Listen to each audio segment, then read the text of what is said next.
미국 클린턴 행정부의 노동장관을 지냈던 로버트 라이시 미 캘리포니아대 교수는 지난 4월 미국 사회에 4개의 계급이 출현했다는 분석을 내놨습니다.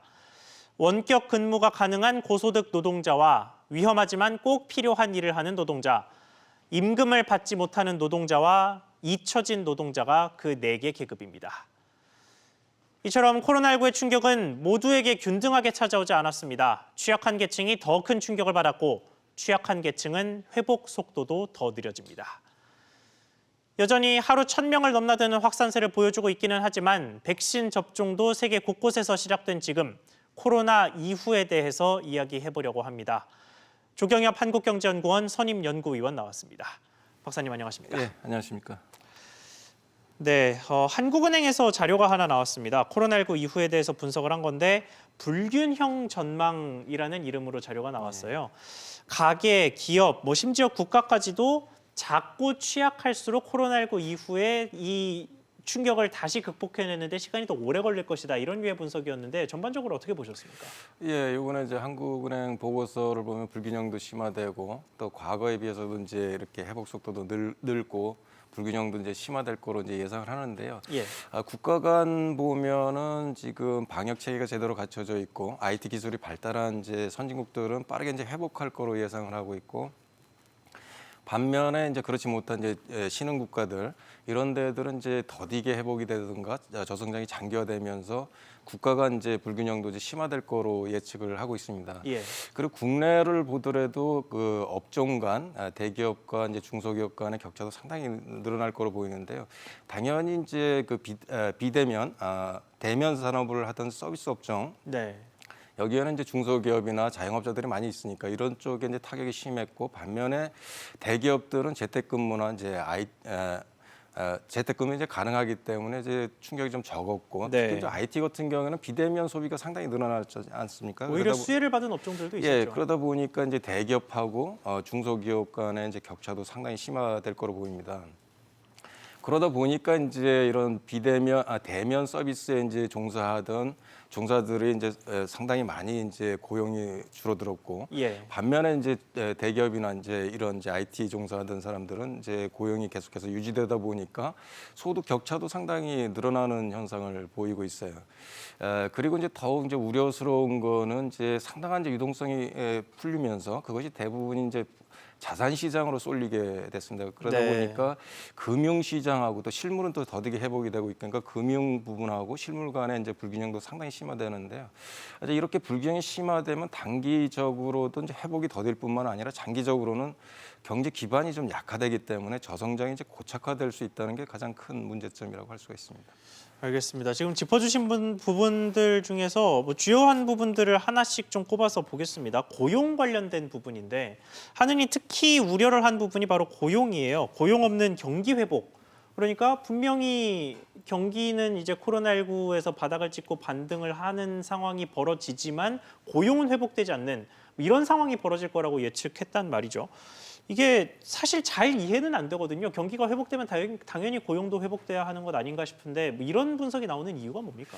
예, 고용은 이제 후행성 지표라고 해서 이렇게 실물이 회복되는 것보다 항상 이렇게 좀 더디게 회복되는 측면이 있습니다. 예. 이제 그런 경향을 보여왔는데 그런데 이번 이제 코로나 같은 경우는 산업 구조뿐만 아니라 고용 형태 이런 것도 상당히 구조적으로 이제 변화를 가져오고 있기 때문에 네. 상당히 옛날에 비해서 이제 고용이 회복하는 기간이 상당히 더딜 거로 지금 예측을 하고 있는 건데요. 네. 지금 우리나라 이제 고용 사장이 9개월 연속 한 34만 명 정도 평균 이렇게 줄어들고 있고 특히 이제 대면 산업, 서비스업, 그러니까 숙박이라든가 여행, 이런 도소매 쪽에서 상당히 많이 이제 고용이 줄어들지 않습니까? 예. 그런데 이들 산업을 보면 취업 유발 개수가 상당히 높은 분야에 속하고 있어요. 그러니까 취업 유발 개수가 높다는 건 취업을 잘 그렇죠. 하는 그러니까 효과가 좋은 이런 그렇죠. 뜻이죠. 그러니까 당연히 이제 그러다 보니까 이쪽에 이제 취업자가 많이 감소를 하고 그러다 보면 경기가 더디게 회복이 되고 그러다 보면 이제 고용도 더디게 되는데 또 한 가지 이제 포스트 코로나에 예상이 되는 건 뭐냐면 제조업 같은 경우에도 이제 대면 노동을 하다 보니까 상당히 공장 자체를 폐쇄하는 경우가 이제 발생을 하지 않았습니까? 네, 꽤 있었죠. 그러다 보니까 이제 공정 과정을 전부 이제 디지털로 이제 통제하는 시스템으로 자꾸 이제 전환을 해 가고 있습니다. 네. 그 얘기는 뭐냐면 중간에 조립이나 판매 업종들이 상당히 이제 줄어들 거로 예상을 하거든요. 예. 전문 직종이나 기계로 대체할 때 이제 비용이 더 드는 이제 저소득층은 이제 늘어나겠지만, 그런데 이제 제조업에서 해고된 사람들이 이제 서비스나 이쪽으로 이제 노동 부문간 이동이 자유스러워야 되는데, 말씀드렸듯이 서비스 업종 자체에서도 지금 취업 상당히 타격을 입고 네. 고용을 할 수 없는 상황이 되니까, 그러니까 한번 해고가 되면 전반적으로 이제 고용이 실업 상태가 길어지는 이런 현상이 이제 발생을 할 거로 보입니다. 그러니까 제조업, 서비스업 할 것 없이 충격을 받다 그렇죠. 보니까 뭐 대안이 없는 상황이 예. 벌어졌다 이렇게 봐야 될 것 같네요.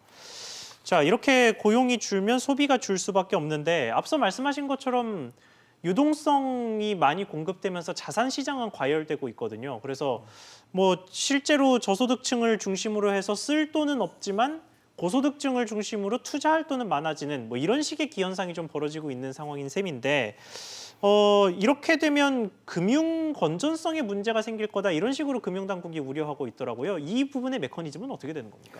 네, 지금 가장 우려스러운 부분이 이제 그 부분인데요.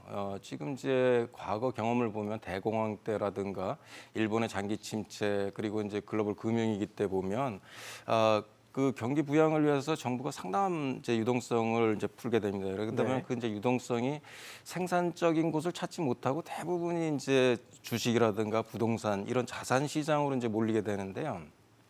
그러다 보면 이제 버블이 형성이 되고 그때 이제 버블이 형성되면 정부가 너무 이제 과열됐다고 판단을 하고 금리를 인상을 한다든가 아니면 유동성을 이제 해소하는 이런 정책 출구 전략을 쓰게 되면 이제 버블이 붕괴되고 그다음에 이제 상당한 이제 경기 불황이 찾아오는 이런 게 한 번도 예가 없었거든요. 예. 그런데 이제 지금 당장 이제 그런 현상이 우리나라에서 발생한다고 이제 단언하지는 못하지만 상당히 유사한 상황들이 지금 전개가 되고 있는 게 이제 불안감을 주고 있는 건데요. 지금 이제 가계 기업, 한계 기업들, 그다음에 정부 할 것 없이 이제 부채가 상당히 늘어나고 있는 상황이고, 예. 아까 말씀드렸듯이 이제 경기는 상당히 과거 위기 때보다는 더디게 회복이 될 가능성이 상당히 크거든요. 그래서 이제 이런 이제 금융이나 이런 자산 버블이 형성되는 과정에서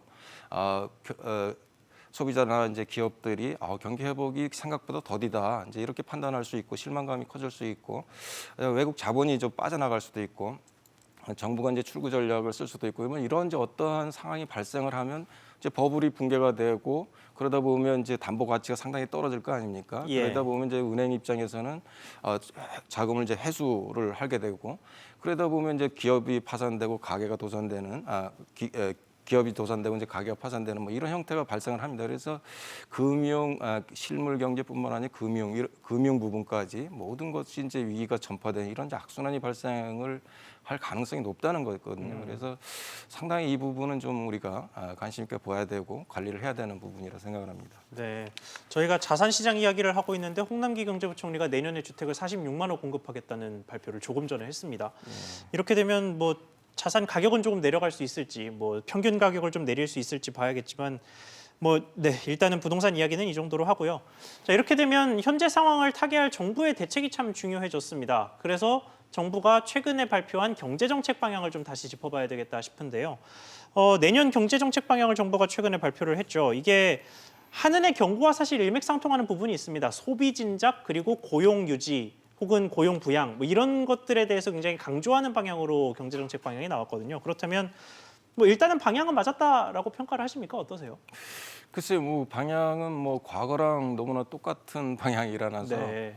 이게 이제 성공을 거둘 수 있을지는 상당히 좀 두고 봐야 되고 좀 저 개인적으로는 회의적인 생각을 갖고 있습니다. 네. 그 내수 회복을 위해서 이제 카드 소득 공제를 확대하는 거라 그다음에 개소세, 개별 소비세 이제 인하를 연장을 하고 전자 부품을 사면 이제 환급해 주는 이런 정책은 이제 내년에도 계속 하겠다는 건데 예. 이런 이제 전자제품 환급금 같은 경우는 이제 올해는 전 국민을 대상으로 했는데 내년부터는 이제 저소득층 기초생활보장자들 이런 분에 이제 국한해서 한다고 했으니까 좀 축소된 측면이 좀 분명히 존재를 하고요. 예.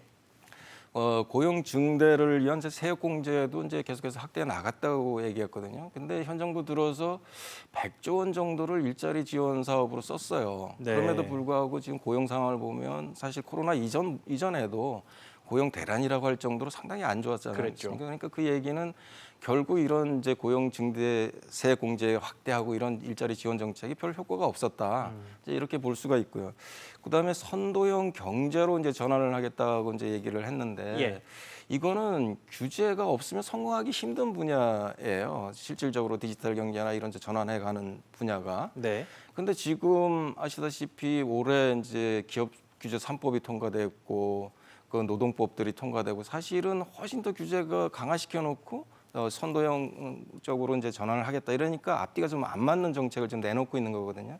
그러다 보니까 결국은 재정을 투입해서 내년을 반짝하는 어떤 경기 회복은 있을지 몰라도 결국은 전반적으로 도움이 안 되는 경제를 회복하고 우리가 이제 새로운 방향으로 가는데 결코 도움이 안 되는 거 아니냐 이제 이런 회의감이 상당히 들고 있습니다.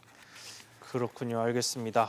그리고 소비 진작과 관련해서 뭐 개별 서비스 인하라든가 하는 정책들도 있었지만 또 하나 나온 게 소비 쿠폰이었습니다. 이게 뭐 이번에는 과거의 소비 쿠폰 대신에 최대한 비대면 위주로 소비 쿠폰을 활용할 수 있게끔 하겠다라는 게 정부의 방향이기는 했습니다만 뭐 그럼에도 불구하고 숙박 쿠폰도 있고 체육 관련 소비 쿠폰도 있는데 이걸 비대면으로 사용하기는 어렵잖아요. 그래서 그렇죠. 지금 상황에서 이런 정책을 내놓는 게 온당한가 싶은 생각도 들고요.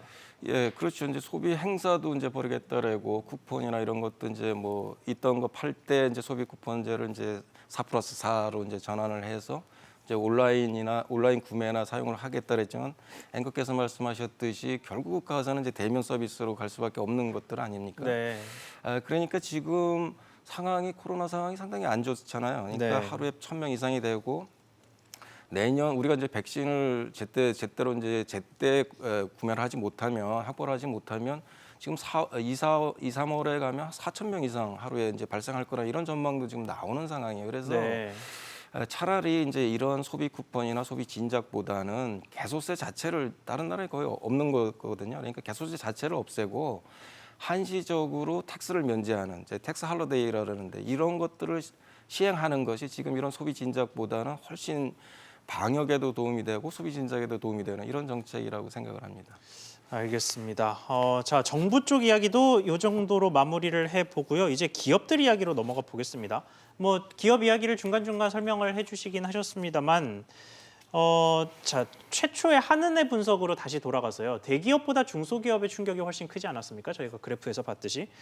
그런데 대기업들 사이에서도 좀 격차가 있는 것 같더라고요. 특히 뭐 코로나19의 수혜를 받았다고 저희가 흔히 이야기하는 반도체 같은 몇몇 업종을 제외하면 대기업들조차도 매출이 좀 많이 준 것으로 나타났던데 상황이 좀 구체적으로 어떻습니까? 예, 지금 뭐 한국경제연구원이 이제 100대 기업을 이제 대상으로 이제 조사를 한 건데 3분기 영업이익이 작년에 비해서 이제 6.8% 증가한 거로 나타나서 이제 35조 이제 9천억을 기록을 했고요. 예. 투자도 지금 화면에 보시듯이 한 11.7% 이제 증가를 해서 약 한 50조 정도 투자가 증가를 한 걸로 이제 나타나고 있어요. 그런데 예. 여기서 이제 삼성전자하고 하이닉스, SK 하이닉스를 빼면 98개 회사를 다 더하면 영업이익이 오히려 감소를 해요. 네. 그런 그 얘기는 뭐 투자도 마찬가지로 감소를 하고 그 얘기는 뭐냐면 삼성과 이제 SK 하이닉스의 이제 실적 개선에 따른 이제 착시 효과다. 네. 이제 이렇게 볼 수가 있고 또 하나가 이제 우리가 이제 주목해 볼 수 있는 게 뭐냐면 이렇게 이제 현금성 자산이 상당히 100대 기업들이 현금성 자산이 한 20조 정도가 이제 늘었거든요. 네. 그러니까 기업들이 돈을 벌어서 이제 그 차입금 상환에 이렇게 쓰는 게 아니라 현금을 이제 보유를 하는 쪽으로 가는 거죠. 불확실성이 이제 그만큼 크다는 얘기인데요. 네. 그렇게 되니까 이제 현금 이제 투자나 고용을 늘리고 이제 생산을 늘리고 이 이윤이 다시 이제 배분되는 이런 형태가 아니고 현금이 이제 들어가고 불확실성에서 대비하는 형태로 되다 보니까 이런 건 이제 해결을 하려면 이게 정부가 이제 불확실성을 좀 줄이는 방향으로 좀 가져야 되는데. 네. 지금 보면은 오히려 이런 규제라든가 법안을 보면 오히려 이제 불확실성을 정부가 키우는 방향으로 가고 있기 때문에 상당히 좀 우려스러운 측면이 있어요. 예. 알겠습니다. 자, 그러면 그런 변수들을 다 종합해 봤을 때 내년 상황을 전망을 해 본다면 어떻겠습니까? 예, 지금 주요 선진국들은 지금 백신을 시작을 하면서 내년 이제 2분기부터 이제 코로나가 이제 안정이 될 거다 이렇게 이제 예측을 하고 있는데 예.